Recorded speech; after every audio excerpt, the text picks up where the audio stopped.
റോമ 8-ാം അധ്യായം 1 മുതൽ 39 വരെയുള്ള വാക്യങ്ങൾ. ആത്മാവിലുള്ള ജീവിതം. ആകയാൽ ഇപ്പോൾ യേശുക്രിസ്തുവിനോട് ഐക്യപ്പെട്ടിരിക്കുന്നവർക്ക് ശിക്ഷ വിധിയില്ല. എന്നാൽ യേശുക്രിസ്തുവിനുള്ള ജീവാത്മാവിന്റെ നിയമം നിന്നെ പാപത്തിന്റെയും മരണത്തിന്റെയും നിയമത്തിൽ നിന്ന് സ്വതന്ത്രനാക്കിയിരിക്കുന്നു. ശരീരത്താൽ ബലഹീനമാകപ്പെട്ട നിയമത്തിന് അസാധ്യമായത് ദൈവം ചെയ്തു. അവിടുന്ന് നിന്റെ പുത്രനെ പാവപരിഹാരത്തിന് വേണ്ടി പാവകരമായ ശരീരത്തിന്റെ സാദൃശ്യത്തിൽ അയച്ചുകൊണ്ട് പാവത്തിന് ശരീരത്തിൽ ശിക്ഷ വിധിച്ച് ഇത് ശരീരത്തിന്റെ പ്രവണതകൾക്കനുസരിച്ച് ജീവിക്കാതെ ആത്മാവിന്റെ പ്രചോദനം അനുസരിച്ച് ജീവിക്കുന്ന നമ്മിൽ നിയമത്തിന്റെ അനുശാസനം സഫലമാകുന്നതിന് വേണ്ടിയാണ്. എന്തെന്നാൽ ജഡികമായി ജീവിക്കാൻ ജഡിക കാര്യങ്ങൾ മനസ്സിലാക്കുന്നു, ആത്മീയമായി ജീവിക്കുന്നവരാകട്ടെ ആത്മീയ കാര്യങ്ങളിൽ മനസ്സിലാക്കുന്നു. ജഡിക അഭിലാഷങ്ങൾ മരണത്തിലേക്ക് നയിക്കുന്നു, ആത്മീയ അഭിലാഷങ്ങൾ ജീവനിലേക്കും സമാധാനത്തിലേക്ക്.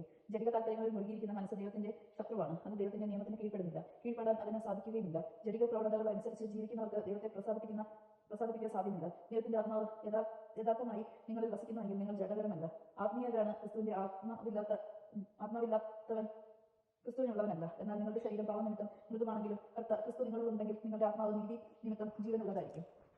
യേശുവിനെ മരിച്ചതിൽ നിന്നും ഉയർപ്പിച്ചവന്റെ ആത്മാവ് നിങ്ങളിൽ വസിക്കുന്നുണ്ടെങ്കിൽ യേശു ക്രിസ്തുവിനെ ഉയർപ്പിച്ചവൻ നിങ്ങളുടെ മൃതശരീരങ്ങൾക്ക് നിങ്ങളിൽ വസിക്കുന്നതിന്റെ ആത്മാവിനാൽ ജീവൻ പ്രദാനം ചെയ്യും. ആകയാൽ സഹോദരങ്ങളെ, ജഡിക പ്രവണതകൾക്കനുസരിച്ച് ജീവിക്കാൻ നാം ജഡത്തിന് കടപ്പെട്ടവരല്ലേ. ജഡക്കരായി ജീവിക്കുന്നുവെങ്കിൽ നിങ്ങൾ തീർച്ചയായും മരിക്കും. എന്നാൽ ശരീരത്തിന്റെ പ്രവണതകളാൽ ആത്മാവിനാൽ നിഗ്രഹിക്കുന്നുവെങ്കിൽ നിങ്ങൾ ജീവിക്കും. ദൈവാത്മാവിനാൽ നയിക്കപ്പെടുന്നവരെല്ലാം ദൈവത്തിന്റെ പുത്രന്മാരാണ്. നിങ്ങൾ വീണ്ടും ഭയത്തിലേക്ക് നയിക്കുന്ന അടിമത്തത്തിന്റെ ആത്മാവിനെ അല്ല, മറിച്ച് പുത്രസ്വീകാരത്തിന്റെ ആത്മാവിനെയാണ് നിങ്ങൾ കൈക്കൊണ്ടിരിക്കുന്നത്. ഈ ആത്മാവ് മൂലമാണ് നാം ആബാ പിതാവേ എന്ന് വിളിക്കുന്നത്. നാം ദൈവത്തിന്റെ മക്കളാണെന്നും ഈ ആത്മാവ് നമ്മുടെ ആത്മാവോട് ചേർന്ന് സാക്ഷ്യം നൽകുന്നു.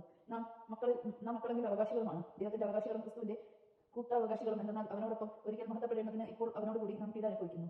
വെളിപ്പെടാനിരിക്കുന്ന മഹത്വം നമുക്ക് വെളിപ്പെടാനിരിക്കുന്ന മഹത്വത്തോട് തുലനം ചെയ്യുമ്പോൾ ഇന്നത്തെ കഷ്ടതയിൽ നിസ്സാരമാണെന്ന് ഞാൻ കരുതുന്നു.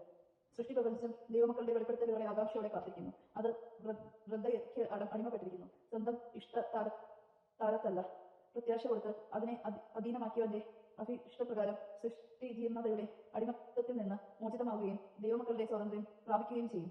സമസ്ത സൃഷ്ടികളും ഒന്നു ചേർന്ന് ഇതുവരെയും ഊറ്റുനോവ് അനുഭവിക്കുകയും നെടുവീർപ്പ് ഇടുകയും ചെയ്യുന്നു എന്ന് നമുക്കറിയാം. സൃഷ്ടി മാത്രമല്ല, ആത്മാവിന്റെ ആദ്യഫലം ലഭിച്ചിരുന്ന നാം നമ്മുടെ ശരീരങ്ങളുടെ വീണ്ടെടുക്കാവുന്ന പുത്രത്വലബന്ധി പ്രതീക്ഷിച്ചുകൊണ്ട് ആന്തരികമായി വിലപിക്കുന്നു. ഈ പ്രത്യാശയിലാണ് നാം രക്ഷ പ്രാപിക്കുന്നത്. കണ്ടു കഴിഞ്ഞാൽ പിന്നെ പ്രത്യാശയല്ല.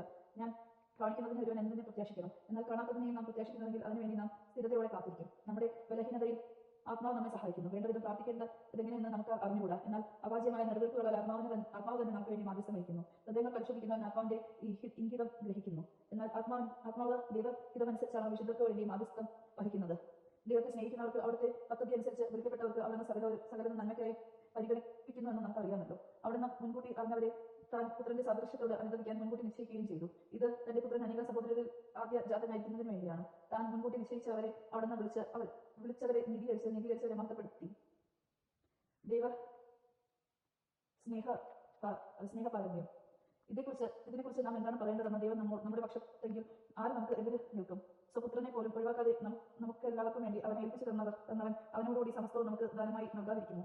ദൈവം തിരഞ്ഞെടുത്തവരുടെ മേൽ ആരും കുറ്റം ആരോപിക്കും. നീതീകരിക്കുന്നവൻ ദൈവമാണ്. ആരാണ് ശിക്ഷാവിധി നടത്തുക? മരിച്ചവനെങ്കിലും ഉദ്ധാനം ചെയ്തവനും ദൈവത്തിന്റെ വലതുഭാഗത്തിൽ നിന്ന് നമുക്ക് വേണ്ടി മാധ്യസ്ഥ വഹിക്കുന്നവനുമായ യേശു ക്രിസ്തു തന്നെ. ക്രിസ്തുവിന്റെ സ്നേഹത്തിൽ നിന്ന് ആരും നമ്മെ വേർപെടുത്തും?